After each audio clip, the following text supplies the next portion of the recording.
be dependent. I need money never ending. I'm talking 100%. I need the only you rent it. Word.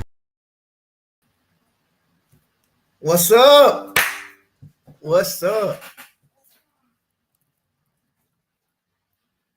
Hold on 1 second. For some reason, I cannot hear you. There we go. But it could be my fault. What's up? What's everything going, my man? It's good, bro. You just got a new tab? Oh no, no. Oh, okay. I haven't got that in years. You know, people show off tabs. I ain't got no more room, man. I ain't got no more room at all. I don't remember the last time I got a tat. The funny thing is about that, I used to get tats for free all the time. For real? Yeah, like when I worked at my restaurant business, I used to travel around. I used to help out the servers and bartenders, and then for some reason, every single restaurant I went to, they had a tattoo artist there, and so since I helped them train them, they actually just gave me free tattoos every time I went. So, wow, like I haven't paid for a lot of these. Fun fact. That's probably why I got so many. How's everything going with you, man?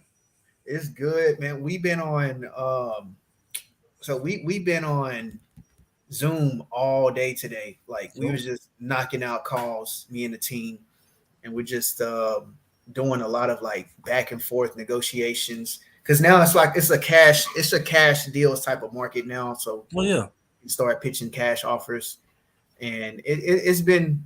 We had a really productive day today. We're pretty close on some of these deals, and of course, some of them, we way off. But I had an eventful day today. It was really fun. I actually right before I got in here, I had to hop off of the Zoom so that we can get this thing started, man. Well, yes, sir, man. And the thing is, the reason I really like, I'm really interested in this market, especially like you saying, like being a cash market right now. It was something totally different last year in this same time. Yeah. At the same time, it was literally the opposite. Like you can literally like find a deal with blind and like find a deal. And like now you actually got to know how to, which is our topic, negotiate. Like you have to know how to do yes. That. Like that's very key right now. And it's not to say that it's harder. You just have to know what you're talking about. Like you have to know, like you can't just have like multiple lists and things to pull from and just call everybody and then you got hit one. Like you got to use what you got now and learn how to negotiate with what you got. And so I really do love this topic, man. So glad you end up choosing this one out. Yes, sir. So the reason I chose negotiations for today, one is because some people they'll get in this business or in any business, even in a relationship, like and they don't know how to negotiate, and so the deals, the deals are made if you're like a master of negotiating, bro. Mm-hmm. Because if you like Pace always says, if you're a one-trick pony, bro, you're not going to really succeed in this business, and I agree with him. So what I've been finding is we're having a lot of success when we pitch these option contracts where we say, okay, look, I'll give you a prime example. This is a real live example. Yeah. Jordan Dillon, shout out to him, and Sierra, his wife or soon to be wife. But we do a lot of texting. So our marketing, strategy was texting the lead. Sierra texted this lead and was like, hey, want to see if you're still looking to sell. He said yes, and this is what they wanted. So they were asking $73,000, and Jordan got on the phone with that person. Jordan started talking. They had a really good convo, and then it came to the numbers where we had to negotiate. So he asked, "What are you looking for?" And she said, "Well, you read the text message. You see what I want. What's your offer?" And so he was like, "Yeah, but the thing is that the 70, I don't know if the 75 or the 73,000 will work for us." So kind of, do you have a little wiggle room to kind of work? And so she was basically stating like, no, I don't have any room to negotiate. Well, why? Why don't you have any room to negotiate? Because I get it if people need, some people, they actually need the amount that they're asking.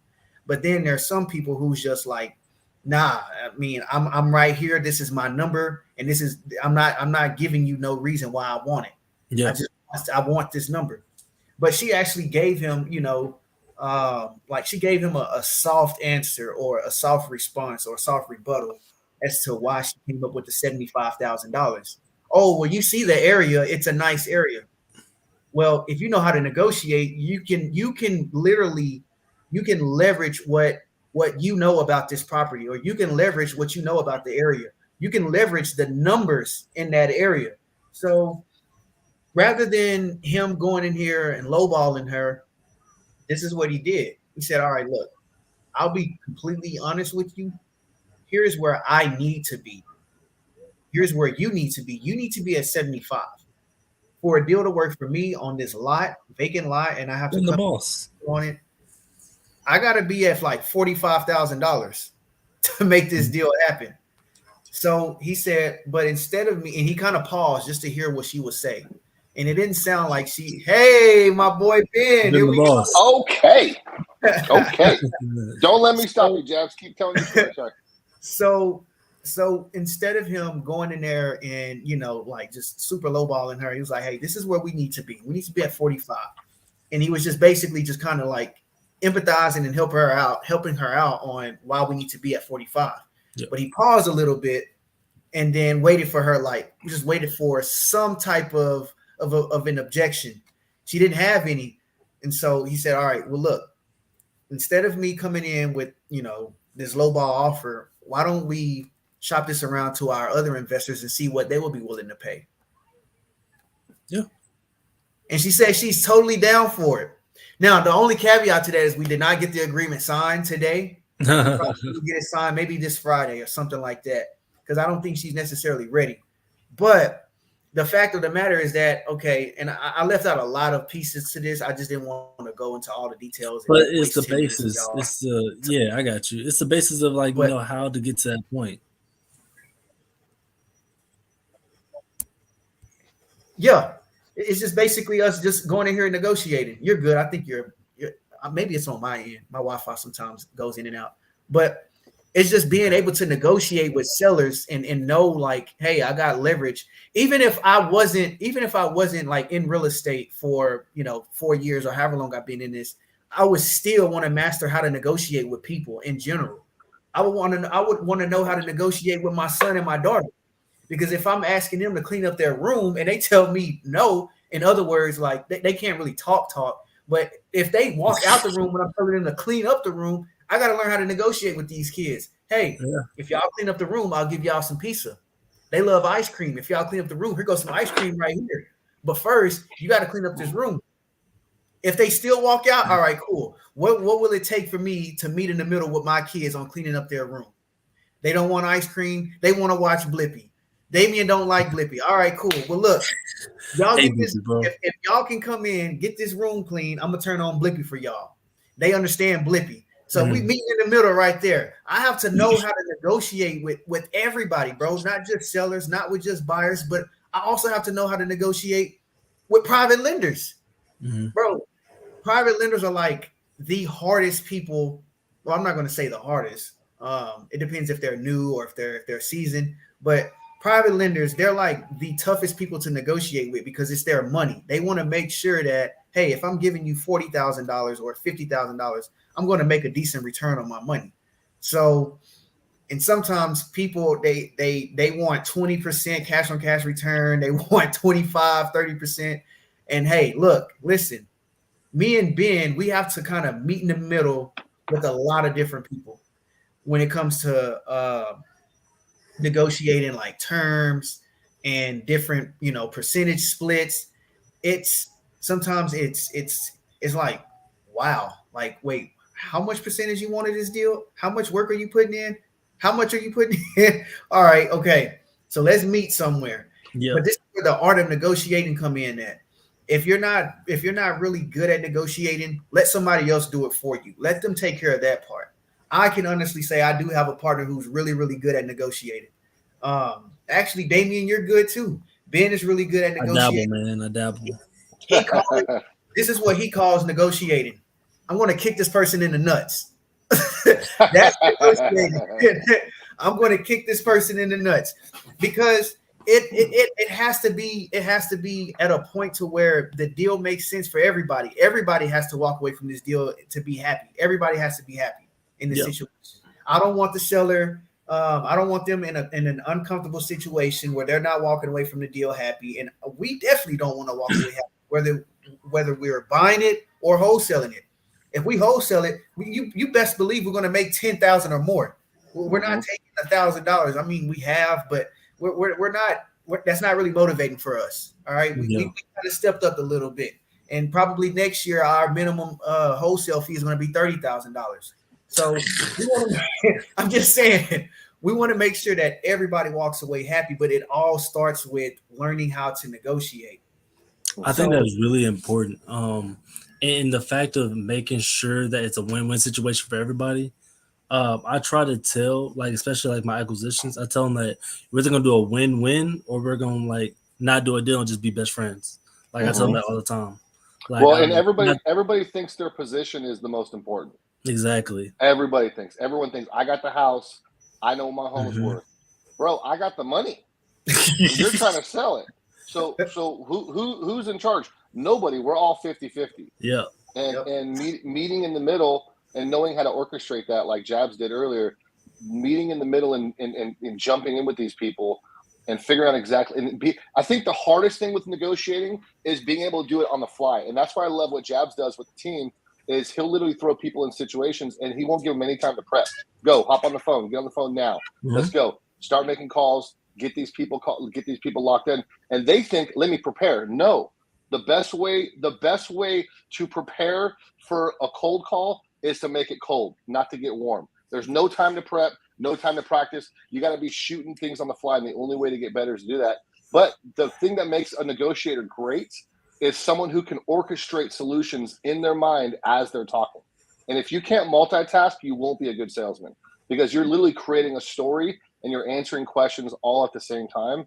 And most people just don't know how to do that. I have a question for both of you guys. Do you feel like scripts hinder people that are just getting started? You want to go first, Ben? That was a really good question. I think it was a great question, but you look super excited to talk, so I'm going to let you go. Yeah. Let's talk about it. With scripts, man, to be honest, I gotta put it out there. I didn't want to make calls without having a script when I first got started. Thanks.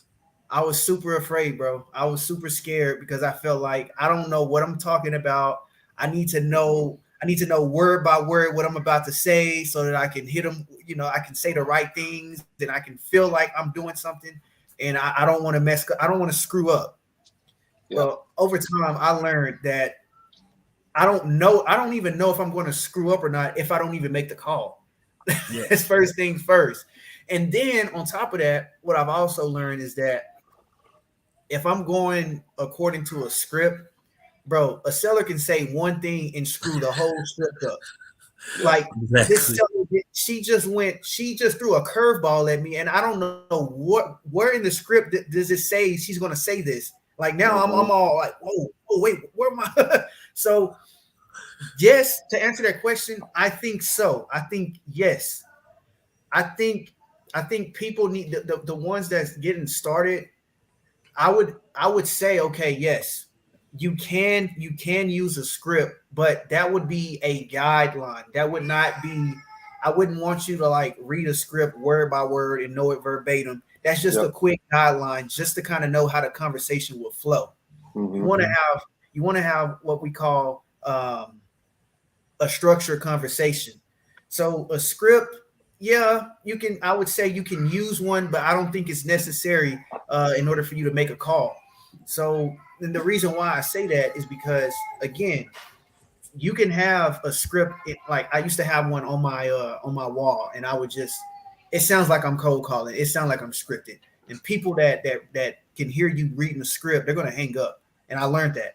But I don't like to use scripts. I don't even train my team on using a script. We're just having structured conversation here. Here's what you need to know from the seller. Here's the information that we need.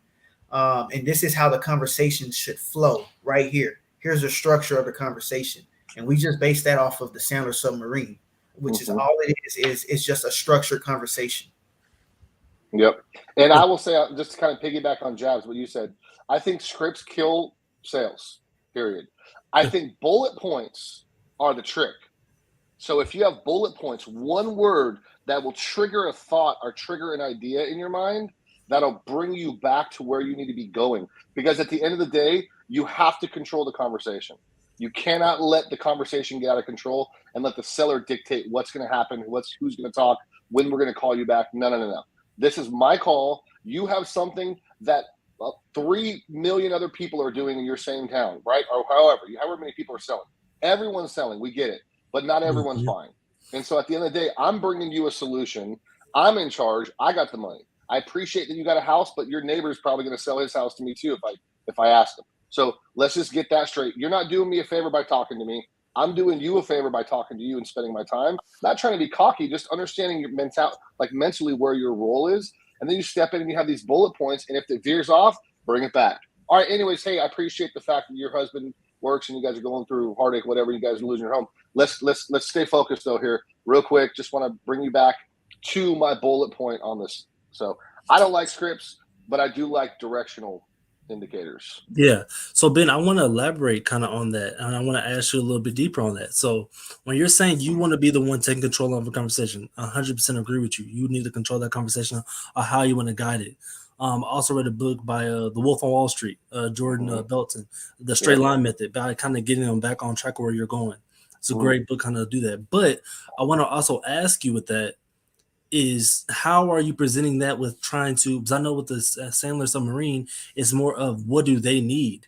So in that instance of kind of giving that the balls in your court, like you tell me what you need from that. How do you kind of compare that with you controlling the conversation with kind of giving them the permission? Find out what they need. Yeah, giving them permission to express what they need from whatever kind of you're doing. So whatever. So the way I get people's needs is through question asking. And I will cut, and Jabs does this really well too, is you gotta trim the fat. As they're talking, you gotta interrupt them most of the time. I hate to say it, I know it's rude, but you gotta interrupt people because most of them are either distracted, going on rabbit trails, want to tell you about their whole ass medical history, and we ain't trying to hear all that. I want to know, why are you moving? Well, my grandma, I didn't ask about your grandma. Why are you moving? Well, we're leaving because we're out of money. There we go. So you need money. All right, cool. Yeah, but I want no. Hang on 1 second, just real quick. Let me just finish out where I'm going with this conversation. You need money.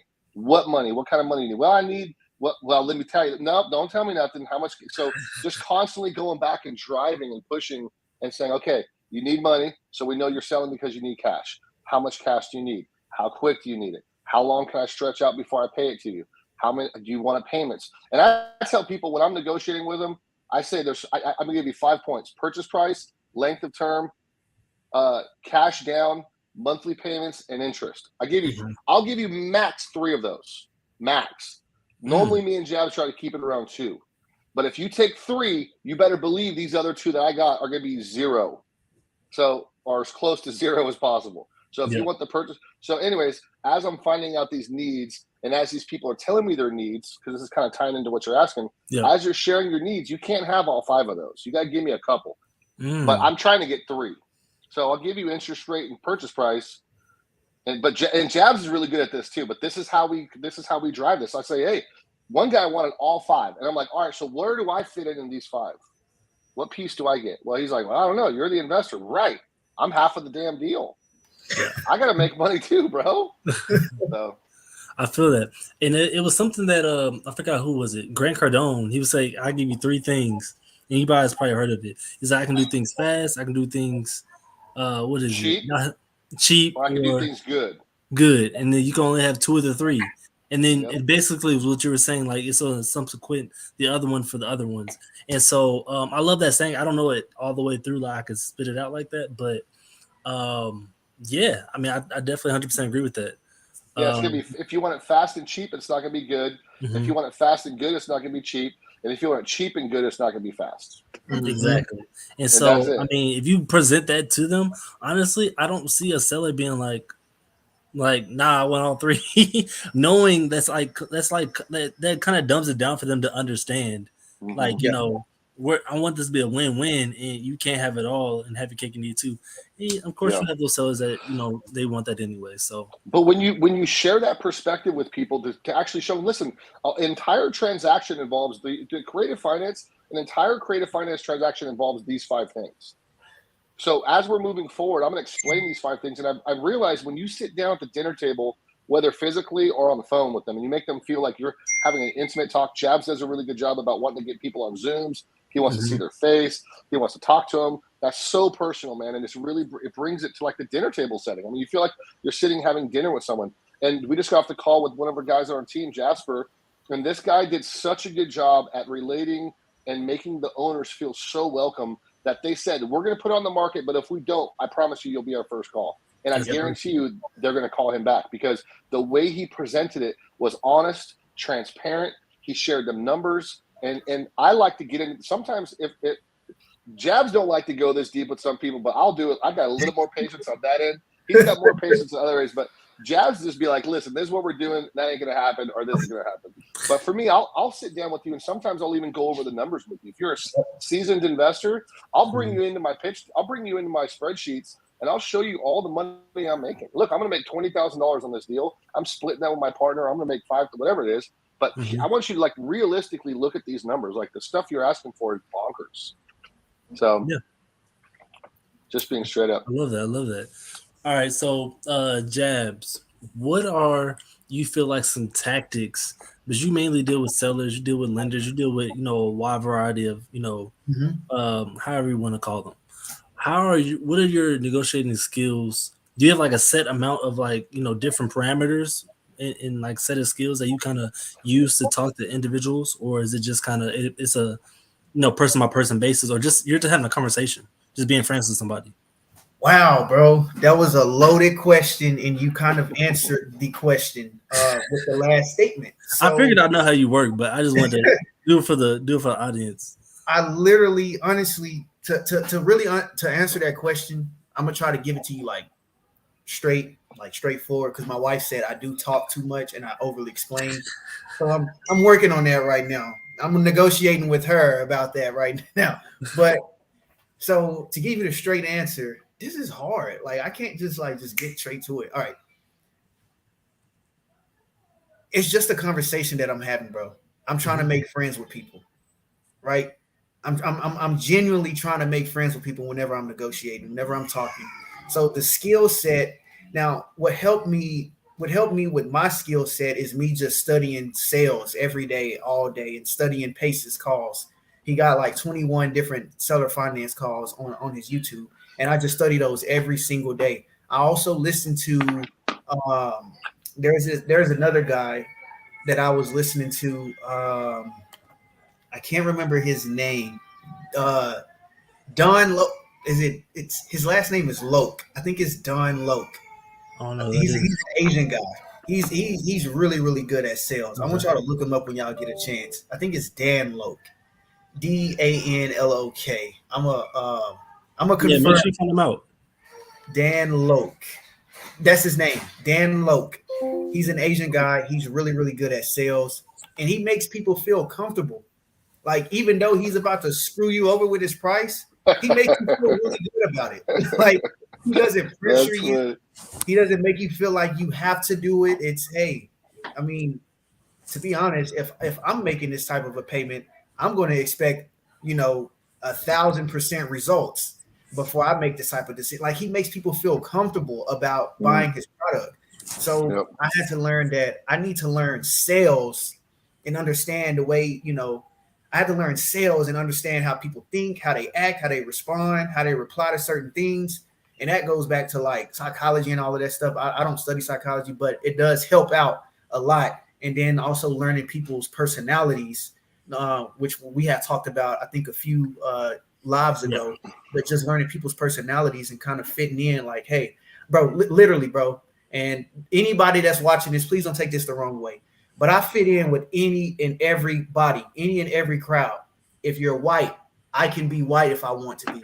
If you're Mexican, I can be Mexican if I want to be. If you're an Asian, I can be Asian if you want me to be. Like I can fit in with any type of crowd, and it helps me out whenever I'm negotiating with people because I know where they're coming from when they're answering certain questions. You know what I mean? So, prime example, me and Ben, what are we? I'm black, he's white.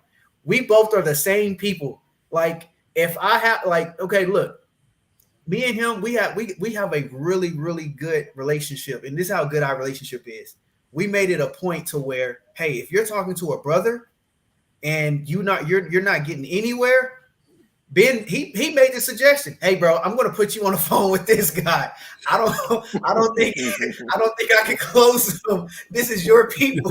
Again, don't take this the wrong way, but we know we're selfish, so we know. And if it's a Randy or Ryan, I got him.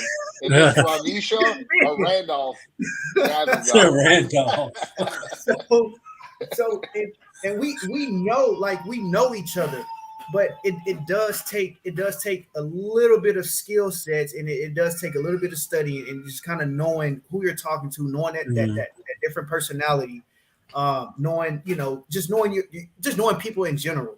It will really help you with negotiating. So earlier, I thought this lady, this is just a side convo, but earlier I thought this seller had asked me, am I Asian? But she said, are you an agent? I get that all the time. Siri get me every time when I say that. So, dude, it was funny. It was really funny because I said, yes, I know two Asians. One name is Dan and one name is Jasper. Because I thought when she asked me that, I'm thinking like, okay, if I'm an Asian, she's gonna sell to me at a discount. So I'm like, yeah, hell yeah, I am. I know two Asians right now because I know they work together, bro. Dude, it was funny. Then my partner, he was like, bro, she asked, are you an agent? I'm like, oh. Yeah. But anyway, that was just a side. That's a side combo. So hopefully everybody's laughing right now. Hey, man. Thank you, Aaron. See, I got a few laughs. But But with me and Ben, like, our strategies, bro, we learn, like, we just kind of learn how people are. We learn our skill sets. We know what we're weak at. We know where we're weak. So my strength is maybe a part of his weaknesses, and maybe his strengths are some of my weaknesses. And we, like, literally collectively as a team, we come together and we're like, hey, look, I for sure, Ben, look, I cannot close this guy for whatever reason.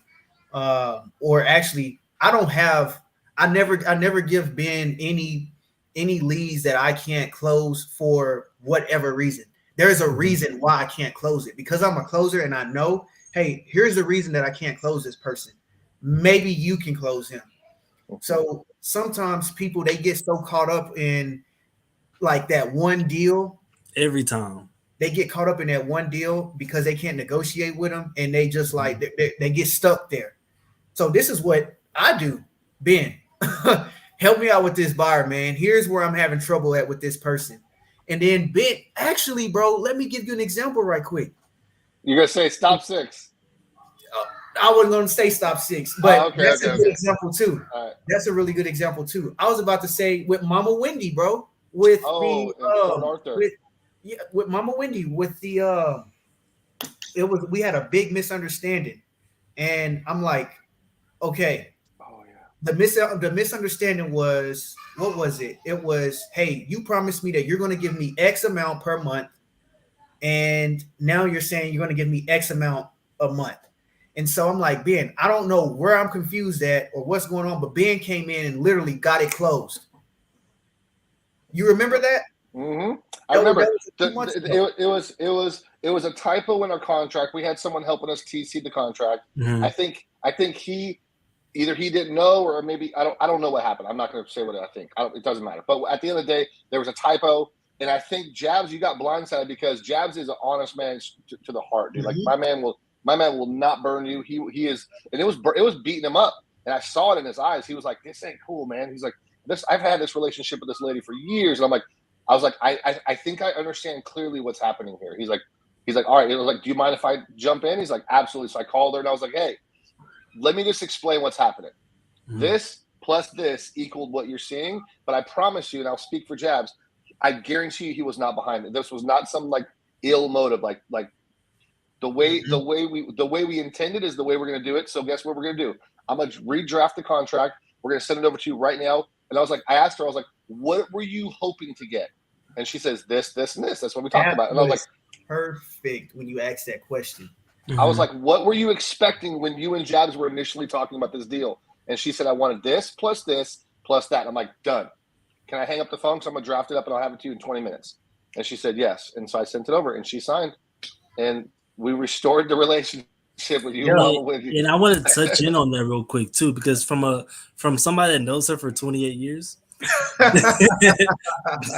that's the perfect way to handle her. And that's the thing, because it's not to say that you won't handle somebody else that exact way. It's just for that particular person, that's the way you need to handle her. But she's a red person. Like I know her. She's a red person. She's a red seller, red lender, red everything.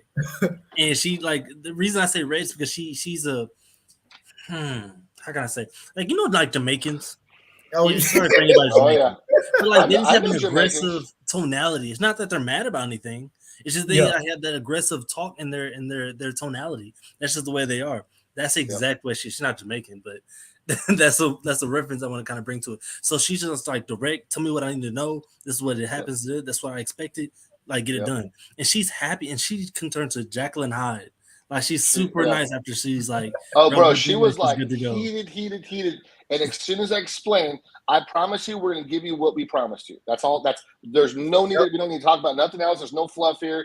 What you want, we're going to give it to you. Boom. And you know, at the end of the day, we lost a little bit. I say we lost. We didn't even own it. It wasn't our money. It was supposed to be hers. But at the end of the day, it was like, all right, we're just going to make it right. No questions asked, because this is a long-term thing. We're not trying to jump in and jump out. Yeah. So. Yep. Yeah, and so that's just part of the negotiating things of it. Let me see. Love the content. I was like, who said that? But yeah, no. So I mean, that's like it just really depends on. It's a person by person basis on how you guys negotiate. I'm actually glad you brought Ben on here as well. And I don't know where my notebook is, but I had a list of things that, you know, potential people might say, because I know you typically deal with sellers. So I did like a list of questions that may come up that, you know, scripts can't really help you, because like we just talked about, they can say these one thing and then may throw you off your script. You may just hang up the phone. Oh, you got to find your notepad. So I had made a few questions and objections that I wanted to shoot out at you, but I left them downstairs. So if you want to talk about something real quick, I'll go get those. And then when I come back up, I got you. So Damien, we're going to talk about how Ben had negotiated. Dude, this was crazy. Because I was dealing with a buyer. This is the SOP 6 deal that me, Ben, and Diego are doing together. So we found a buyer. We found a buyer. Ben, you found a buyer. Okay. Yeah. One of us. Yeah. It probably was. Yeah. So Ben, he was on the phone with this buyer. So let me start with the top, because I like to get into like the details, because we got all day on Zoom, but anyway, I mean on YouTube. So we got this deal, $2,000 to the seller, sub 2 deal. I think the guy owes like $185,000 on his loan. PITI is around $1,350, somewhere around there. So we went ahead and Ben is really good at pricing stuff. I'll tell you that now. So we resold this property, 2-bed, 1-bath, 672 square feet. We resold it for $225,000. We were expecting $25,000 down, but we got $15,000 from a buyer. So they tried to kick us in the nuts and say, hey, if I give you 15 down, I'm going to pay you like $900 a month. And we're like, wait a minute, slow down, hold on. So Ben put me on the phone, and I'm like, the lady tells me like, hey, I see that you got your price at $225. You know, I can do 15 down, but I can't do $1,550 a month. I can go and do like, you know, somewhere around $900. And I'm like, whoa. So how did you come up with that number? I mean, I don't think that number makes sense for us, because we have just to let you know, full disclosure, we have an underlying mortgage on this property, and 900 won't even cover the mortgage. And so she asked me straight up, well, what are you paying for the mortgage every month? And I'm like, whoa, that's a damn. So I answered her question, you know, like Ben said, I'm just an honest guy. And I said, well, listen, I'll be transparent. Since you told me you can do 15, I'll work with that. But we can't do anything less than $1,350. That's what we're paying per month on this deal. And so she said, well, I would rather be around $900 a month. At that point, I got off the phone and I threw the ball right back into Ben's court. Ben, I don't know how you did it, but I would love for you to tell this story, how you got her from 900 back up to 1,550 a month. Yeah. So I mean, anytime you're dealing with someone who's not one, I mean, when you're dealing with creative finance and you're trying to plug in these buyers, you got to remember one thing. You have the upper hand because you're offering them an opportunity that no one else is. That's your leverage. So you're not doing me a favor by telling me you got 15,000. I don't care that you got 15,000. You're actually lucky it's at 15 because I was going to put him at 22.5. Jabs and I talked about it. We reduced it down to 15. So we're already giving you a $7,500 discount. Anyways, not even going to say that. On top of that, you're getting a house through creative finance. I'm not even worried as much about your credit as much as I want you to put the down payment down so I got that secure.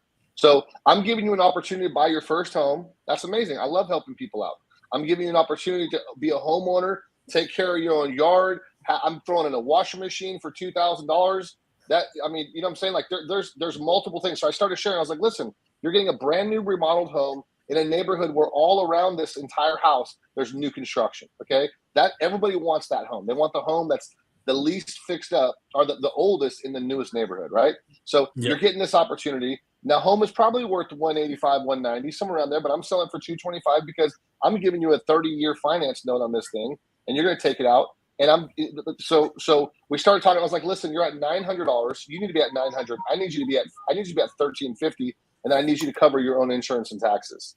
So she's like, I can't. I was like, listen, if you can't afford it, stop me now. I'm not going to put you in a situation where you can't afford. But if you think you can afford this, and we'll know because we're going to bring you through the RMLO process and double check. Mm-hmm. But if you think you can afford this and we can verify you can, then I have no problem doing this deal. But just know I've got 50 other people in my inbox trying to buy this house. So just let me know now if this is going to work. And when you put the ball back in the buyer's courts and you're like, you make the call. It's on you. I'll help you if you want to move forward. Otherwise, I'm done talking. So, and she's like, all right, well, let me think about it. And I'm like, and I did the whole, there's nothing to think about. What are we doing? And she's like, well, I was like, if you want to think about whether you can afford this, then you and I shouldn't even be talking in the first place. You should have done that before you called me. So she's like, no, I'm just nervous. I'm like, all right, well, if you're nervous, I'll hold your hand through the whole process, but I need you to make a decision right now if we're moving forward. If you are, I'm going to send you the contract and I can go over it with my legal team or I can go over it with you. I'm not an attorney, blah, blah, blah. So she's like, that's fine. So I sent it. Our legal team is a trustee on our trust. So she's the one who she'll sign for us and stuff like that. So I sent it to her. She signed it. And as soon as it got sent out, it was like our legal team signed it. And then within like a minute, the buyer signed it. And I told Jabs, like, damn. All right. We didn't even have to talk to her about the contract. That's perfect. So anyways, that's how that happened. I love it. That's dope. But I'm pushing numbers. Some people call me the enemy. I'm not the enemy. I'm offering opportunities. And guess what? No matter where you go, if your history sucks and your shit is sketch and someone's offering an opportunity, you can guarantee they're going to pad their pockets a little thicker than any normal person that isn't taking a risk. So I don't feel bad about asking for more money, asking for more rent, because you put yourself in this situation, and I'm going to do my best to help you, but I'm not going to do it to where you're in trouble. I'm going to do it to where I'm protected by my deposit. Mm-hmm. You're paying my bills. We're not making a crap ton on it, but we're making good monthly. And at the end of the day, as long as I'm happy, you're happy, and it's affordable, we Gucci. We move on to the next one. It's a win-win. Yeah. It's a win-win. That's all that matters. I love that. That's dope. Tried to kick me in the nuts. And the thing is, I love like how direct it is and how to the point, and it really just shows the confidence you have. It's like you've done this before, type of thing. Yeah. Like I'm here to help you out. That's the mentality you have, and that's the way like we all should be doing. Like I think they're trying to chase the next dollar. Like they're trying to chase the next cash opportunity to put cash in their pocket instead of treating it as far as like a. I'm not gonna say everybody has to treat it like a passion, but you'll get further if you do. Oh yeah, bro. Like, if you want to be good at sales, the saying is this: you can't explain it. You can't explain it simply if you don't understand it well enough. Mm-hmm. And if you can't explain it simply, go back to the drawing board, go practice your shit, Go figure out what you're trying to say, because all you're going to do is not close deals, not make money for you, not make money for your team, and you're just going to shoot yourself in the foot. So and go blame on understand everybody else. Yeah, and so if you're going to call a seller, know what the lot size is, know what the local rents are, know what the average rents are, know how much you could push it, know how much sales prices are before you call. I mean, unless you're like Jabs that just can do it blind and close deals, then that's one thing. But like I tell people, man, if you can't explain this, if you can't be a storyteller in this business, you're not going to do well. You got to be able to tell a story. Taste says that all the time. Yeah. You got to tell a story, bro. So Ben is 100% good at that. Yeah. Third party stories. Sometimes I tell too long of the stories. But it helps. Say, David? Oh no, that was actually one of the things I was tagging too on one of the questions too. So I'm definitely gonna leave that for you guys. But these questions are really just for like, I don't know if we really have to go all into role play, but I'm gonna act as the seller in this instance, and I'm gonna give you some seller objections and how you would negotiate to kind of benefit, everybody. That works. Like you guys can alternate. You both can answer, however you guys want to. Let's get it. I like it. All right, cool. I like it. Wait, so one question. Go ahead. Yeah. Will these questions bring value to the newer people? Or is this for absolutely. Like, absolutely. Okay, yeah, absolutely. Perfect. Yeah, definitely. Absolutely. So in this scenario, let's just say that you call me and we're on the phone and your thing is, I don't have a price that I want to give. How about you give me a price? Okay. Like, so, and I'm like, I don't have a price. Like, I really don't know the price. I don't take a look at the market. I'm just like, no. And then I'll answer your rebuttals as you guys go. So I would tell people, this is what I tell people. You not having a price while we're talking is like me walking into a car lot and the dealer's telling me he don't know how much his car's worth. Yes. I'm going to call bullshit on that. You don't know how much your home's worth? Bullshit. You've been thinking about your equity probably for the last 5 years. You know exactly how much your home's worth. You know what your neighbor's been doing. You know what your neighbor's laundry smells like. Don't even talk to me about you don't know what the price is. Give me an offer. Also, I'm not just some rocket-propelled offer launcher. I don't just throw offers out. That's not how we roll. Jabs. Okay. How are you telling me that? Like, how is that exactly how you're telling them?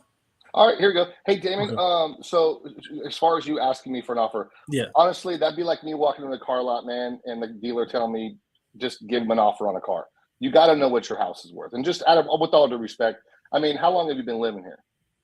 About 7 years now. Okay, so have you been watching the market in your neighborhood? Honestly, no. I just like me and my family are trying to pick up and move at this point, and as long as you make me an offer, and if I like it, then we'll kind of go that way with it. Well, let me ask you this: do you pay your taxes every year? Yeah, absolutely. Okay, so you get a statement from the tax assessor how much you're paying in taxes on the property, right? Yeah. What does that say? That says about $250. Okay, do you think that's worth it? Yeah. If I can get $250, I would love that. Okay, perfect. So that's a good starting point. Boom. Perfect. I love that. Hey, I just commented under right before you said it. I said his next question is, "What do you think it's worth?" And he said it. Already. Bro, I know my partner, dude. And that question, that when I heard Ben ask that question for the first time, that helped me out when I'm negotiating with people who won't give me their number, because it kind of answers a lot of questions. Like, what do you think it's worth? Oh, I think it's worth like $500,000. Okay, so when he get that question, the only reason he asked that question is when people, they don't throw out like numbers if they don't tell them what they want. He's like, well, what do you think it's worth? I think it's worth like 500,000. More than likely, when we ask how much are you asking for it, 500,000. That is literally like when I seen Ben do that, bro, it was just like, what the hell? How did you get the number out of him? There we go. Okay. Go ahead, Ben. I was just telling him how when I first heard you say or ask that question, what do you think it's worth? That was like the quickest, most efficient way to pull a number out of the seller. Like, and it helped me whenever I negotiate. Well, what it's worth. The only reason he's asking that is because they're obviously not trying to give him a number. And most likely, if they're saying, well, I think it's worth 500,000, they're asking $500,000. I mean, everybody wants the most for their house. That's everybody. Well, let me tell you this, just from my experience, I've been wholesaling since 2014. So I've been negotiating with people to get out of their homes for the last 10 years. And I'll tell you the one thing they do, they break everything up in even numbers, right? Or even quarters of 100,000. They want 25, they want 50. I want to make 75. I want to make 100. I want to make 250. I want to make 500. I want to make $1 million. It's all the same shit. No one's ever like, I want to make 27,500 on this house. No, let's just round it up to 30. I want to make 50. It's always so for me. When you tell me, for example, Jasper, one of the guys on our team, he called this dude, and the lady's like, "I want 110." In my mind, the first thing I do is I think, "All right," and she's like, "If I can't get it, I'm just going to list it." All right, so cool. So you're going to list it. You're going to make 92% of this deal. That means it's going to go down to 101. You're going to walk a 101 starting out. You're going to end up getting negotiated. You're probably going to come down 20%. You're going to land at 80. You want 80,000. And then my suspicion was right because he started asking her, "Do you owe any arrears or back taxes?" She's like, "Yeah, we owe about 30 grand. That leaves 70. There's 3 siblings, right? So she's trying to get about 75 so she can get 25,000 per sibling. It's not hard, dude. People are very easy to figure out. And if you just use your brain, you'll realize, oh, what number are you trying to get to? So that was hopefully we answered your question. Yeah, no, absolutely. I love that. What else cool. So what'd you say, Jab? Sorry, David. What'd you say? No, I was asking, what else you got, Damien? Oh, no. I'm about to go on the list right now. I'm about to do the list right now. Let me see. So that was one scenario of saying like no price. Now, what if the seller, I'm the seller, saying, "Hey, Jabs, make me a price and I'll see if I like it." I'm gonna be honest. I know what it's worth, but like you make me a price and see if I like it. I got you, Damien, and I understand, man. The thing is whenever we're doing these types of deals, I don't like to come in and throw like insulting numbers at you. I mean, I'll be 100% honest with you right now. Being that this market is like a declining market, in order for this deal to make sense for me, I have to be whatever it's worth. I don't care if it's worth 100,000. I have to offer you 50% of what it's worth. And so instead of me doing that, instead of me making a random blind offer, why don't I just start with your number? Because you're going to hang up the phone if I make you this offer. Why don't I? Let's just start with your number. And if you don't give me a number, that's fine. Then maybe I can just follow up with you. But I don't want to. I'm a serious buyer. I don't play any games. But I want to see, how can we make this like a win-win situation? Because if I come in here and I offer you something at 50 cents on the dollar, not saying that that's what I'm offering you right now, but if I were to like give you a number, it's I want to make it a win-win, Damien. So you let me know what works for you. Like, I know you've been thinking about this for like, I don't know, 10, 20 days, but what will work for you? So, I mean, if you give me $500,000, I'll go ahead and give it to you. Okay, got it. Now, Damien, how did you? I'm assuming one of your neighbors sold it for 500, correct? And that's kind of how you. That's just what I want. Gotcha. Well, let's talk about that real quick. Well, do you owe anything on this property? No, I own it free and clear. Free and clear. Okay, Perfect. So if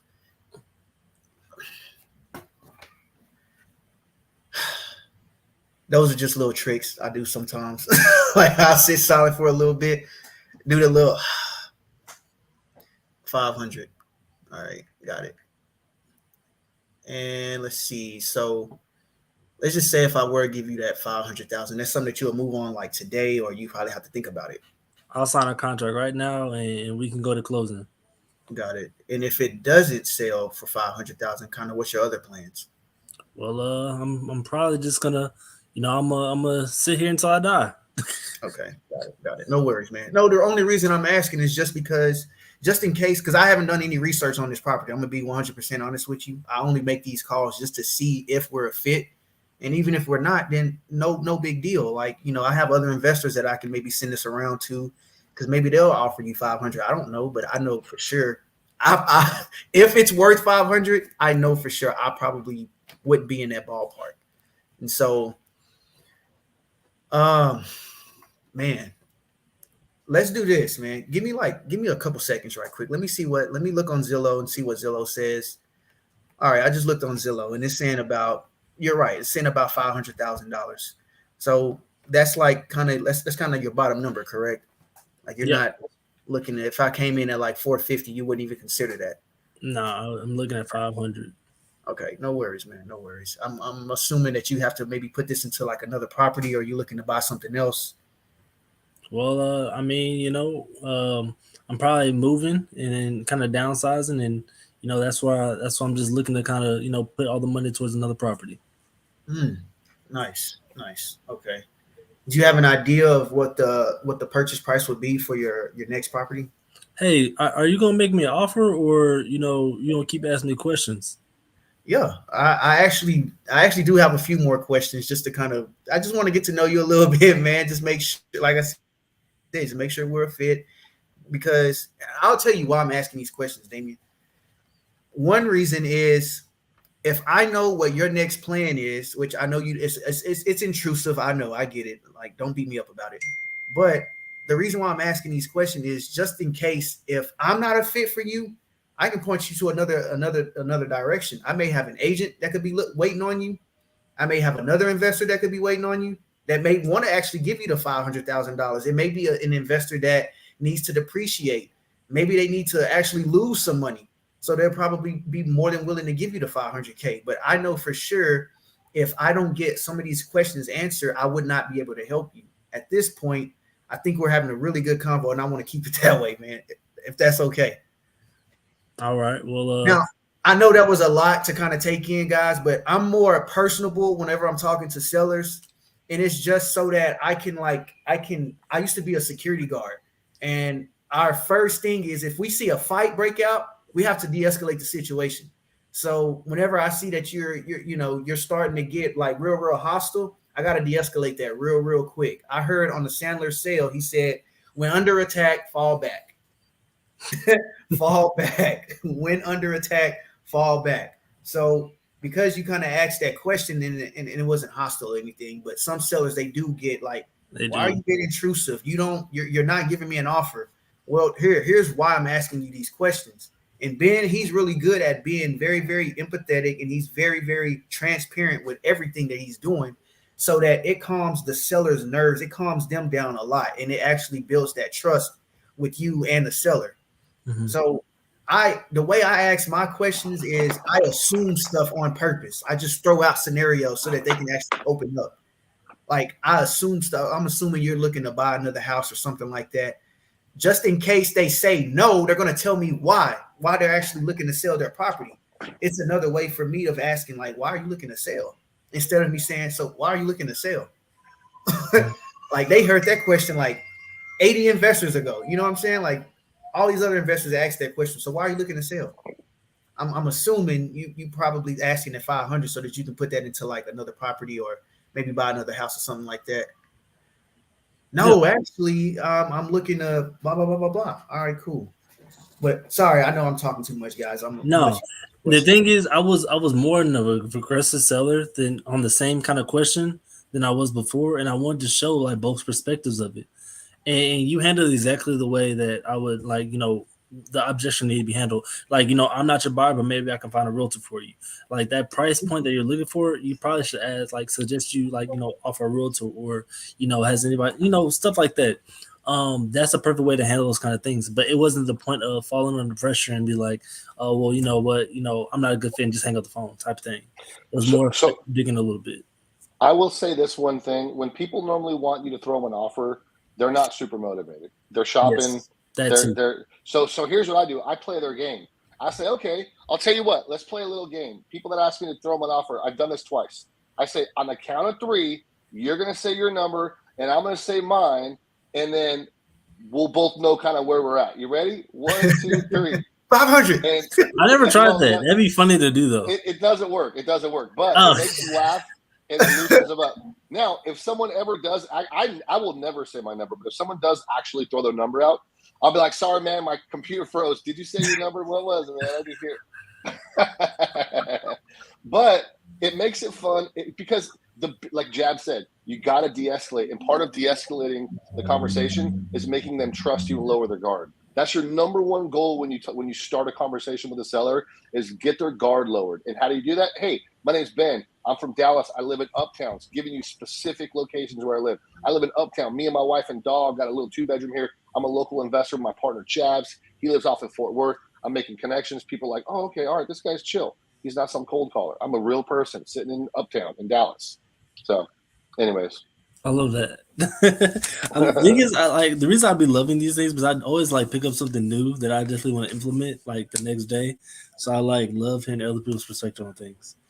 Ben, I'm still in that one. I'm definitely still in that one. On the count of 3, we're just going to name a number. Name 1, 2, 3, and they tell it, and you're like, "Oh, damn, I broke up, but I did hear 40,000. Can't do 40, but I might be able to do 20." Yeah. All right. So if someone's watching this and they try it, please hit Jazz or Damien up and let us know how it went. No, well, definitely. Okay, cool. So I'm gonna do this on both sides, and this one's not really the role play scenario, but I want to kind of hear how you guys would approach this type of seller. What about the investor seller? The investor seller that's savvy, that he may be trying to retire out of whatever he's doing. He's just trying to liquidate and just retire, basically. How are you guys handling those type of sellers? In what way? Handling them in what way? That's good. So handling them, say the scenario is I'll role play it. So I'm a seller right now. I have a property that I want to sell. I'm an investor. It was an investment property for me. It's paid off already. This is information that you already gathered at this point in time. And I'm being a little harder with selling this property. Okay. Just letting it go. So you're being hard on your asking price? I'm being hard on my asking price because I'm not in the point of really needing money right now. It was a producing asset for me, and now that I'm just trying to maybe I'm trying to 1099 it, maybe I'm trying to liquidate it. But the idea, what I'm trying to get past them is talking to a savvy investor. Whenever it's an investor kind of talk. So with the savvy investors, they're a little more tricky. Actually, I think Jabs, you dealt with one today, and you had a call in Fort Worth with one. But the challenge with savvy investors or people who think they're savvy is they're the I know what my property's worth people. Those are the same people every damn time, dude. I'm telling you. They're like, I know what it's worth. This lady wants $75,000 for her $40,000 lot. It's like, bro. So so what I do is like I mentioned earlier, I will actually sit down with you and go over numbers. Like if I'm really down to make a big investment on this property, like investment of my time, I'll sit down and actually run you through. I'll do a Zoom. I'll run you through my spreadsheet. I'll show you what my profits are. I'll show him what his profits will be, all that stuff. I'll do that if I'm really super interested. If I'm not, then I'm just going to be like, hey, listen, I noticed that you bought it for X. It sounds like you're trying to sell it for this X. You're an investor. I'm an investor. I know. We're all in it to make money. I'm trying to cash flow. This is where my numbers have to be in order for me to buy this deal.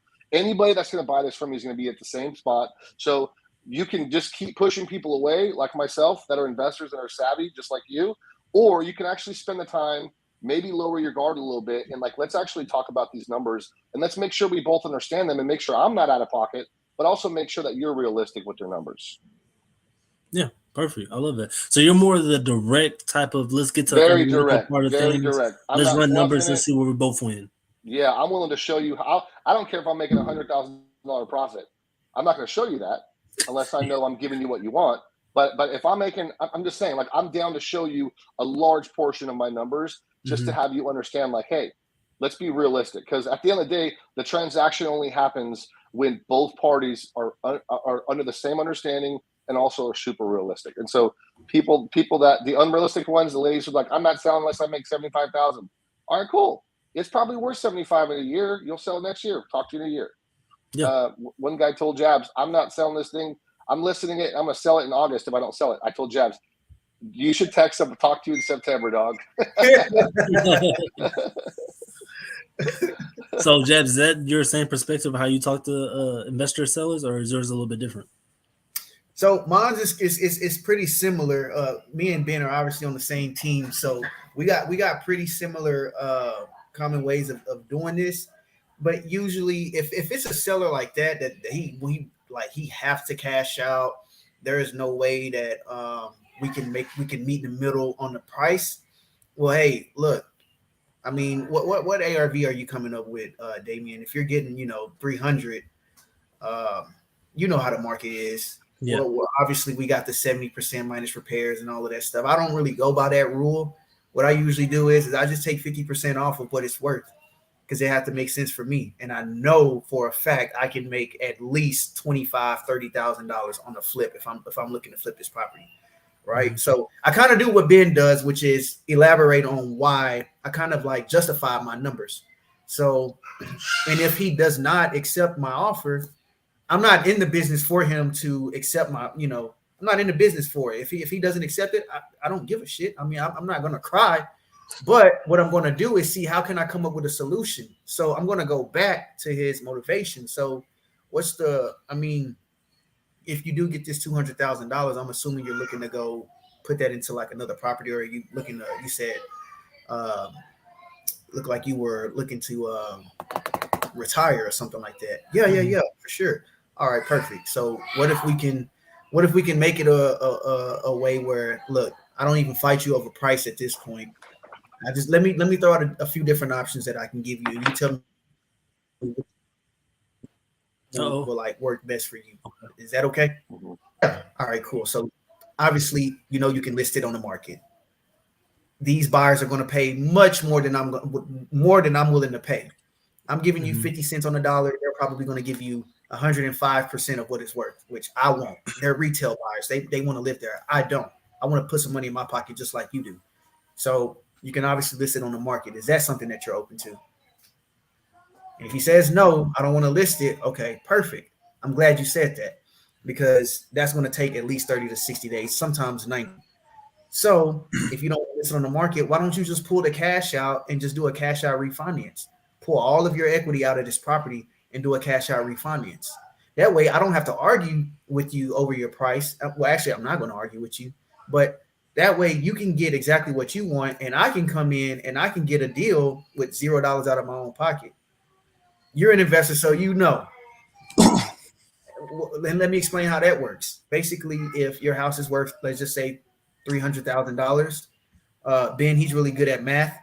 So if my lenders say, hey, I'll give you 80% of what this property is worth, then you take the 80% of the $300,000 and you're going to pull all that cash out, and the bank is going to give us a new loan on this property. The caveat to this is that there's a loan on the property, but you get to pull out all of that equity inside of your house. So you take 80% of that 300, whatever that number is, 60. How much is it? 90,000 to the seller, 210 for a loan. Okay, so now we have a $210,000 loan, and you get you pull that equity out. So now here's the benefits for both parties. The benefits for me is I now have a deal that I just took over. I just basically came in and took your property over sub 2. I'm going to be making those payments, not you. Me and you are going to sign an agreement that I'm responsible for making these payments. I'm responsible for taxes, insurance, all of that stuff. Now the con is that it's a new loan on the property. So, and the benefits to you is that you get to pull out majority of your equity, probably not all of it, because the banks want to see at least some skin in the game, but you're pulling out 80% of your equity, especially if it's free and clear. So that's one benefit. The con is you're putting a new loan on this property. Most people, they stop right there. They stop me, like they pause right there, and they kind of like it piques their interest. And so, okay, well, Jabs, I may consider doing that, but what other options do you have? And basically, I'm just giving them their options. Like, hey, look, okay, I see that you didn't accept. Let's walk down a little part together and let's see, tell me what option fits you. Now, if you didn't want to, if the cash out refi is like a possibility, then maybe you can give me a try at sending this to my other investors and seeing if they can give us a much higher offer than what I'm willing to give you. Okay. How would that work? Well, basically, sorry guys, my son is crying and like my wife is. No, you're fine. So Ben is going the more analytical route, and you're going more the disqualification of options route. Yes. Bet. And that That's just why really we make a goes good to show, team. yeah, that goes to show you guys that there's multiple ways to skin a cat. Like me, I don't even do either one of those ways. What? Yeah, I don't even do either one of those. What I do is like I try to make, which is mine's a little bit more tedious, is because I try to stroke their egos. Like I treat it like I'm a brand new investor, but I've been doing this for a minute. But I treat it as far as like, I'm trying to say, hey, I'm trying to be like you one day. Like I have a conversation like how they got into real estate, what their investments are doing, how are they doing this, and then once I kind of do that, I'm that investor's friend because I don't know if that person will be a private money lender for me later on, just like Jazz was kind of describing. I don't know if I can sell them a deal later on and they could be one of my cash buyers. I don't know what they've been kind of really looking for at that point. So I was really trying to befriend them and just have a casual conversation. Like we're buddies at this point. Like I'm cool. I met another investor. And sometimes what I'll do is I'll create urgency where like I'll be able to like I'll build up enough rapport where I'll be able to call them back and like, hey, I got this property up here I'm working on, and this is the kind of deal that I'm working with it, and I'm thinking about giving them like $40,000 down and 0% interest, and we'll just talk it out, and he'll just like kind of coach me, mentor me on the whole property. But at the same time, I'm subconsciously making them seem like, don't put your money over there, put your money with me and work this deal out with me. And so that's happened like 2 or 3 times. Like easily. Wow. Where I made up a whole property, didn't even exist. Using the same example, and that's worked every single time. Well, not that's awesome. It's worked like 2 or 3 times. Wow, bro. But yeah, I try to befriend those guys. And because I want to have every conversation I have, like that's meaningful, especially with an investor. I want to make sure I have them to my Rolodex. So yeah, there's multiple ways you guys can do that, man. So I'm glad everybody had their different. I'm glad everybody had a different perspective. I like that situation. That's cool. I want to Sierra. Sierra's question. Yeah, she said, "What do you do if the seller won't give you a time frame on when they're looking to close?" I don't know that I've ever had that happen. That's a good question because I haven't had that either. Some people, some sellers would be like, oh, if I get the, if I get my $40,000, I'll be willing to close tomorrow or today. Mm-hmm. So that's a good question because I haven't ran into that yet. But I'll tell you how I'd handle it. If someone's okay. like, I'm like, all right, hey, I want to buy your house. We've gotten all the way to the point to where now we got to figure out when we're closing. If they're like, I don't know, I'm like, all right, cool. How does 30 days sound? I need more time. How much more time? I don't know.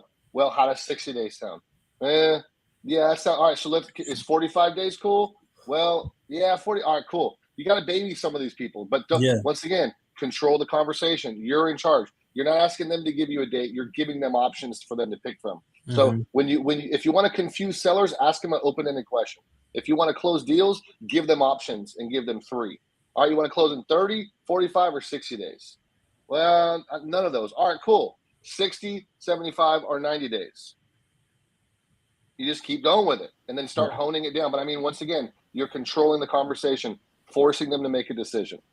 Yeah, I love it. I was gonna say like just disqualified times because I don't think I've ever ran into a situation like that unless they just really don't want to sell or they're just trying to fish, whatever the case is. I would just start naming out time periods like, hey, is this okay with you? And just like Ben was saying, like just disqualify those time periods and see which one kind of ticks or bot. Yeah, I like that. I don't even have nothing to say because both of those answers was really good. I was going to say what you were saying, Damien, and just kind of disqualify. Like, all right, let's close in 90 days. Oh no, that's too long. That's way too long. Okay, perfect.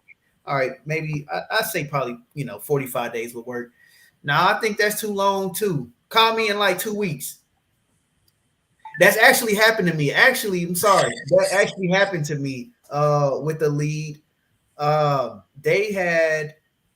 So what happened? And I'll actually let me shut up because Damien got more questions. Oh no! I was thinking. I do have more questions though, but you can go ahead and explain that. Okay. The questions. Okay. Paper rock scissors. Right? Paper rock scissors. Let's get it. Paper rock scissors. Man. You be glitching, so I don't know. Oh, I glitched. I was scissors. I was say Ben be glitching, so I don't know, man. You got scissors though. I got scissors. Y'all don't be stealing that without putting my name stamp on it. Exactly. No, So this guy he told me, he was looking to sell, but he was looking to sell and do a lease back. He was like, look, you can come take over my mortgage, do whatever you want to do, but I want to lease back the property. And I was like, okay, so when are we looking as far as the timeline? Like, we're looking at, 60 days, 90 days or something like that. He's like, oh, no. Call me back in 2 weeks. I'm talking about June 21st. Oh, that's tomorrow. Actually, I got to call with him tomorrow. So, yeah, he told me that a few weeks ago. It's like, call me June 21st in 2 weeks. So I'm like, all right, bet. Cool. I got you. But I just literally just disqualified, like you said. Okay, 90 days, 60 days, whatever, until they like, hey, let's do this date. Sierra, if they said it depends on what works for you, tell them what works for you. Don't let them say not sure. Nail them down. What works for you?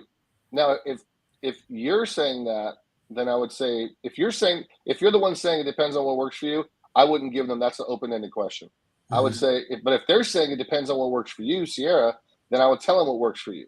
I'm trying to close like whatever. I mean, depending if you got funding lined up, whatever. So. Yeah. So some sellers, they have like the 6 months. If they're saying, yeah, I want to sell in 6 months, they obviously have like a situation. It could be a probate. It could be a pre-foreclosure. It could be bankruptcy. It could be something going on to where they have to, they want to kind of wait it out for 6 months. Or they're just like, hey, we need to find a place for us to move to first before we sell this property. So let us talk to agents. Let us do all of this. But this goes back into us actually, getting the seller's information and getting all this extra stuff, rapport and all that kind of stuff. Yeah, exactly. But with people that's like they're not giving you timelines, or I'm not sure. Okay, well, do like Ben and Damien just said, just throw out some timelines for them. You got to kind of think for them. You got to kind of baby them in a way. Like, hey, what do you think about 60 days? Let's just close in 60 days. Oh no, that's way too long. Okay, perfect. But then I was thinking like 30 days. I don't know if 30 days is. I don't think that's enough time. Maybe 45 days, Sierra. I think 45 days will work for me. Perfect. I'll hit them up in like 25 days. Cut that stuff in half. But you just kind of throw out. I always do sooner than I say too. Like I was like, I'm gonna just follow up in a month. I'll call them like 2 weeks later. Yeah, bro. You never know what's gonna happen. I may change my voice. I ain't got enough people like you guys. Call yourself Camion Dukes. Yeah, I'll change my name and everything. Like, hey, put on the accent, whatever I got to. Like, hey, you talk to my partner. That's awesome. Penn Gospel. Yeah, no, it's Penn. Yeah, Penn. My name is Cabs Jarder. Talk to my partner, Jabs Carter. Dude, that's hilarious. Hey, what else you got, David? Yeah, I think I done that. I didn't use like the names like that, but I definitely changed like my name. That's awesome. Okay. Other questions, which it may be like we could try to do like 2 more questions. I did that one. Okay, cool. So I want to ask. Okay. The seller saying that you guys got to the conversation as far as I'm trying to show you how I want to ask this. So they come straight at the bus like, I don't want another. All right. They kind of already assume that you guys are wholesalers, that all investors are wholesalers, right? That's their understanding of this seller. And they're saying, look, I don't want another low ball offer. I know people get that a lot, especially now. So how are you guys handling I don't want another low ball offer? I would be like, what offers have you had? That's my first question. Okay. What offers have you had? Well, you tell. No, we're not doing that. How much? What were your offers? Well, I got a few at 55, and I got one at 60. All right, were those contracted offers? So, but here's what I make them do. I always make them show their hand. They never do. So they'll be like, "Yeah, I've already gotten a couple offers. Cool. A couple contracts sent my way. Cool. Would you mind sending them to me? Let me review them. I'll match them if I can." No, I don't want to do that. Well, so you didn't get offers, or you're trying to play me, and then you're not going to be able to play me. So if they're like, I got two offers for $55,000. All right, are they contingencies? What does that mean? Well, let me see your contract. If they do know what contingencies are, then make them tell you every single detail about the offer. And what you'll do is you'll force them to realize how ignorant they sound by trying to put their offers their verbal offers because they probably didn't get them against yours. And so I always make people, first off, give me the number. If they can't give me the number or they don't want to give me the number, I would ask them about the contract. What's the term? What's the offer? Any contingencies? And if they don't want to give you that, then be like, what are we doing? Why are you even throwing out offers if you're not willing to talk to me? Well, I don't know who you are. Well, let's get to know each other. My name's Ben. I live in Dallas. I live in Uptown. I got a dog and a wife. I mean, we could play this dance, but either you want to sell your house or not. What's your number? What's the Okay, offer? Ben, I'm with you on it. But what if there's to a point where they're like, I don't want to show my hand because I say they do have offers, so they don't. Okay. I mean, only they know. But what Easy- if there's to a point where easy they don't want to answer. show their hand? Easy. Then how would I know what a low offer is? Okay. Just asking that question. How would I know what a low offer is? So if I'm a seller and I hear that, like, Here we go. I was saying, if you're telling me, Damien, you're selling your house, if you don't want any more lowball offers, but you want me to make you an offer, but you don't want any more lowball offers, you want me to give you an offer, but you don't want me to offend you with the lowball. So how am I supposed to know what a lowball offer is if you're not going to tell me? What is a lowball offer? Anything below 40,000. All right, cool, great starting point. So you're looking for 40,000 and $1. I got you 40,000 and $1. He's very direct. He's very direct. He's not trying to give you all of these run around answers. Like, no, I'm going to be very direct with you. I don't have time to play these games. I'm a serious, true investor, and I can show you and prove it to you. But I have to be like transparent with you. I have to be. I can't beat around the bush. And a lot of these investors or wholesalers, they're beating around the bush. Mm-hmm. Oh yeah, how much do you want? I want 200. Okay, I can give you $200,000 and we'll sign the contract today. No, if you're not telling me what you want, how am I supposed to know what not to offer you? How do I even know these offers that you're receiving are even legit offers? Quote unquote. And these are just questions that people like newer wholesalers, because I'm speaking from the way I was before. I'm just scared to ask these because I'm thinking I don't want the phone hung up on me. I don't want to hear a no. I don't want to start over with a new seller. I don't want to have to keep doing this. I want that one person to just say yes to me. So I'm scared to shake them at any point in time. And the more practice you guys do with this, you'll be as confident as Ben and Jabs and myself, where you're just asking these questions and having conversations with people. So I really like the different approaches that you guys have, especially Ben. You're really direct, and it's just basically that's how you really are. Like that's your real personality. Like I've seen you in meetups. Like you're a direct person. He talks to anybody that's moving, that has a pulse. Yep. Jabs is the same way. Like that's really the personality, and it shows to their phone calls. So Jabs has been stretching me and getting me out to these meetups. Yeah, he's like, "Come on, man, you got to go." I'm like, "All right, I'm coming with you. Let's go." No, like when you see Ben at a meetup, you would think he knows everybody by how many people he talks to. Oh yeah, 100%, bro. That's the same. That's the same with both of y'all, though. Y'all running around like I really be trying to know everybody. Yeah, true. Yeah, I really be trying to know everybody. Yeah, I don't think I got your answer on the low ball. On the low ball question. So how would you handle the low ball? What's the question? So the thing is, I've heard, I've had 1,000, investors call me, just this month, and everybody's been sending me lowball offers. I'm not trying to hear another lowball offer. Like, what's your offer? What's your offer? Got it. All right. I mean, so with these, I get it. What do you? Damn, it's too many ways that I can come in here. First question is, what do you think it's worth? It's worth, $75,000. Okay, got it. And I'm assuming that's what you're kind of asking, correct? I'm just transparent, and I like to swindle my way in, but no, I want to know what's your number. Don't worry about what's mine. What's your number? Jabs, whatever. Well, here's the thing. So that I don't offend you with a lowball offer, quote unquote, why don't we do this? You tell me what would get you excited in order for us to move forward. What number would make you say, yes, I'll sign it all day long without us even having to do any negotiations? So what number would actually work for you? Don't worry about me. Don't worry about what I'm offering you, because if we talk about my number, then we're probably not going to move forward. But what would get you excited? What number would make you happy to walk away with? And sometimes, I'm not going to say all the times, but 75% of the time, those people give me their number. They finally like just shut up and just finally somebody that's actually giving me some pushback and not offering me a low ball offer. Well, I would get excited if I get boom.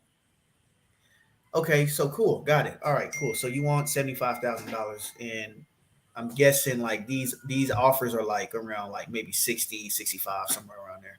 No, they're at like 40, 45. Okay, so that's even if I were to offer, I never make offers, bro. I never make offers. I just talk. Like I literally just have a conversation and try to make friends. But okay, so if I were to do that 40 to 45,000, that wouldn't even get accepted. No, hell no. That's way too low. This conversation was today. Conversation today. Lady wanted 75,000, and my partner offered her between 40 to 45, and she didn't accept it. So I got on the phone, being her friend and kind of throwing some people under the bus. But it only helped the conversation because I knew, okay, what number are we not accepting? I didn't say, well, what's the lowest you'll take? I didn't come out and say that.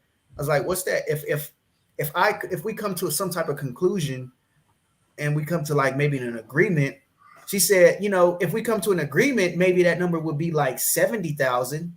I said, okay, got it. So if I had an investor that would come in and maybe give us something higher than what my partner offered you, you wouldn't accept anything around like the 60s or any of that, huh?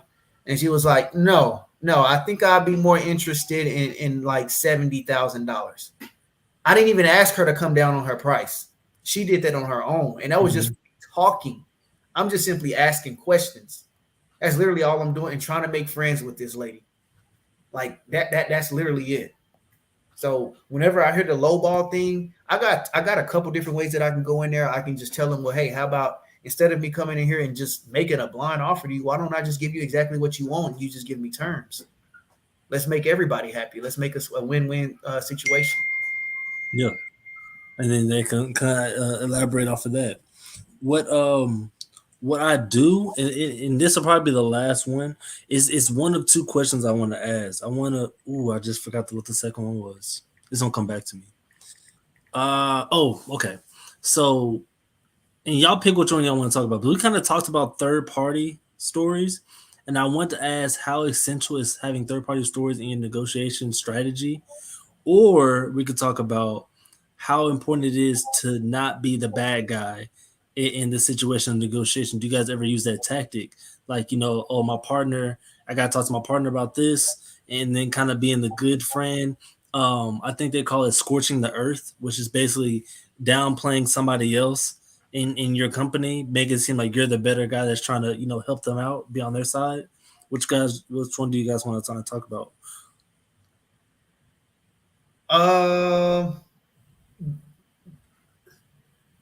Oh, Ben, I can't hear you. I think it's the ear things. I swapped out my Bluetooth. Oh, there we go. Gabs and I go back and forth with good guy, bad guy all the time. Okay, let's talk about that then. Yeah. Yeah. So it all depends. I mean, sometimes Jabs will get off the phone and I won't be happy with the way it ended, so I'll call, or I'll get off the phone and Jabs won't be happy with the way it ended. He'll be like, nah, and he'll call and like, hey, you were just talking to my partner Ben. We did have one more question. And then he'll play the good cop because I'll end it bad or I'll end it good, and Jabs will come in and do the good cop. So I think I like the good cop, bad cop, but I think at the end of the day, you're trying to get as close to relational as you can with these sellers. So I haven't seen bad cop. The only way bad cop works, in my opinion, is someone is to do a pullback. Jabs does a pullback really well. He's like, I'm not the buyer. So I'll comment on that. You can comment on the other one, Jabs. So I repeat the question so that everybody knows. Yeah. So as far as the other question, you mean like the third party thing? Mm-hmm. Oh yeah, okay. So the third party, how essential is it to have third parties lined up for your negotiation strategy? So with the third party stories, I think they're very Yeah, what essential. purpose do they have? Like, what do they kind of set for you? Well, it really, and I know this is cliche, but it depends on where you are in your negotiations. Hmm. So if you are, let's say, if you're negotiating, um, let's see, if you're negotiating a sub two deal, Hmm. and I'm gonna bring in like I'm gonna bring in like a my third party stories are my recent sellers, my most recent sellers. Okay. Those are my third party stories. So I would come in and I would explain, you know, well, first let me get on the topic of you talking about scorching the mother earth, where you would basically just kind of throw other investors under the bus or other wholesalers. Guys, Yeah. it's a game. We all know how to play it. It's fun for us. Damn, can you see both of my hands? Wait, there they There are. you All go. right. Hey, it's a game. We all got to play it. So, scorching the mother earth is I'm basically if Ben come in and talk to a seller, and let's just say Ben is not on my team. He's not a part of my company, but the seller brings this Ben person up. Yeah, because Ben offered me $75,000. Okay, got it. Well, okay. So did you guys sign a contract already? No, we didn't sign a contract, but he sent an agreement. Okay, I want you to do a couple things. Check a few things for me right quick. One, I want you to check on the contract. Okay, pull out the contract. Does it have $5,000 for earnest money? Now, where can I read the earnest money at? Right there, section 1.13C, whatever the contract is. What does it say? It say $50 earnest money. Okay, perfect. That doesn't sound like a serious buyer to me. I want you to look for another thing at the top where it says Damian Cooks and Ben, whatever his name is. Does it say and or assigns next to that? And or assigns? Yeah. It said, how you know? Okay, perfect. So that's probably not the buyer that you're looking for, but I want you to look for a few other things. Okay. Um, Let me ask you this: do you have a proof of funds from this quote unquote buyer? Now they didn't send me a proof of funds. Okay, no That's worries. key right there. So if they didn't send you a proof of funds in their name, showing that they have the funds in their account, do you think this buyer is actually serious about buying your property? Do you think they're going to close on it? I mean, I really don't know, but they said they can close in like 30 days. Okay, perfect. I'm glad you said that because a serious buyer would close in like 7 to 10 days. And that was another thing that I was going to bring up to you. So whenever you're talking to an investor, Mrs. Cooks, typically investors we close in like 7 business or 10 business days. 10 would be like the max. I think 30 is long. That sounds like this investor or buyer, he's going to maybe send this around to other investors and he's going to try to see how much they can pay him for your property, right? Are you kind of familiar with that process? Now he told me he was going to give me, what I'm asking, and he's going to close in 30 days. Okay, no problem. Well, I don't see that happening. But listen, since it's already contracted, this is what I want to do. I want to give your buyer a fair chance. But I'm assuming that this property won't close. But in case it doesn't, here, I want you to save my number. Let's stay in contact. I'm gonna just check in with you every week. Just send you a quick, hey, how's everything going? Did you guys close yet? Type of text. That's all I'm gonna send. Did you guys close? Is there any changes being made? That's all I'm gonna do. So because it's 8:30, y'all gotta watch the next episode to hear me finish this. So no, I'm we just could kidding. we could do But, a we can do a part two. but Jabs is a lot nicer to the opposition than me. I'll be bashing y'all, so y'all better be on your p's and q's. I'll be bashing y'all. I'll be like, oh, they just trying to. Or I'll be spilling. So y'all better just be on y'all p's and q's. Not to yeah, say like I do it on purpose, like I know who it is, but like if y'all not picking up what y'all putting down, then I'm gonna bash y'all. yeah. That's it. But the third party stories in the in scorching the mother earth, it really helps. Whenever Yeah. I'm bringing up a third party story, it's to help me It's to help me help the seller understand what I'm doing.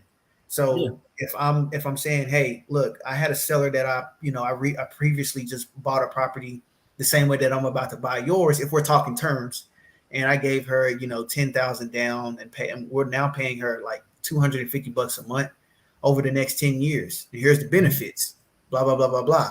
That third party story is helping her understand, oh crap, you already did this, you've done this before. That might work for my situation.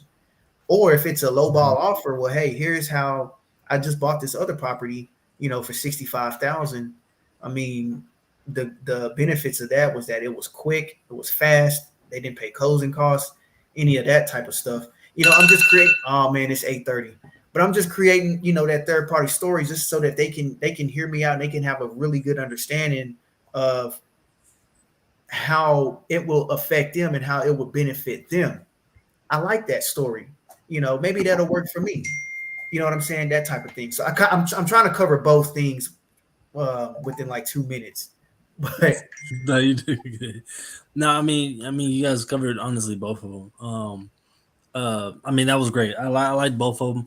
I definitely think those are both two implements. If you can do them both at the same time, you should implement them into your strategies of negotiating. Um, yeah, no, we're not gonna do a cliffhanger. it's 8:30, baby. We could do a part two where we actually get on the phone call with sellers and actually do live roll calls. I don't know why we haven't done it yet, honestly. Let's do it. Let's do it on Thursday, bro. We can do Thursday, do sellers, and next Tuesday we'll do agents, and that way we can get a taste of both of them. So that's cool. Perfect, man. I love that. Ben the boss. Let this not be the last time you're on, man. Thank you for inviting me, Jabs. I'm honored to be here, man. Love what you guys are doing. I'll jump on the show anytime I can. Perfect. I love it. Jabs, anything else?